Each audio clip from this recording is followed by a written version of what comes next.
Now, as the hunt for a serial killer continues, tonight we wanted to tell you a little bit more about those victims. Yeah, these were daughters and sons, mothers, even a father-to-be. Amanda Goodman has talked with many of the victims' families while covering this case over the last week. Plus, she's live now to continue our coverage. Amanda? Well, Jared and Heather, by now, their faces are likely familiar. Each one of them, though, so much more than how they died. And their families now hoping they'll be remembered for how they lived. Diego Sanchez, Crystal White, Horacio Pena, Manuel Garcia, Angela Lanier, Stephanie Ellis, and her daughter Malia Ellis. All of them murdered, police say, by the serial street shooter or shooters. He was like a huge teddy bear. He was so kind. He was nice. All he did was laugh. 21-year-old Diego Sanchez had his whole life ahead of him. He was making a transition in his work and in his family life.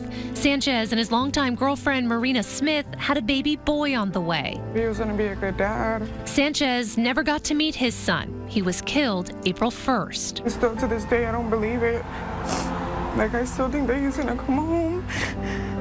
A few weeks later, 55-year-old Crystal White was shot and killed near 32nd Street in Fillmore. Then a gap in the killings until June 3rd. 32-year-old Horacio Pena's twin sister says he loved sports and supported all the hometown teams. She described him as a warrior and a fighter who never lost faith in God. It's been very, very difficult. Manuel Garcia, one of the youngest killed. The 19-year-old was shot outside his car on June 10th. The family finding strength in each other and leaning on their faith and the badge to get some closure. He's going to pay somehow, somewhere, and he's going to pay. So I'm just going to leave it to God and the officers.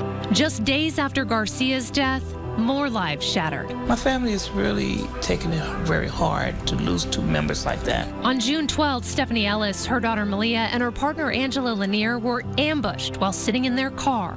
33-year-old Stephanie had started work as a certified notary. Her family says she was the life of the party, smart, funny, and the one person you could always go to. 31-year-old Angela was basically part of the family. Stephanie's 12-year-old daughter, Malia, the youngest of her three girls, had spent the day swimming, enjoying her summer vacation before starting middle school in the fall. Friends and family say she was so bright and loving. Her great aunt says so much loss in one family is beyond comprehension. Their household is full of crying and screaming and crying and hurt. And in addition to the 7 who died, 2 others were also shot, but they survived their injuries. Of course, detectives anxious to bring all of these families some closure and get that shooter or shooters off the street. Back to you.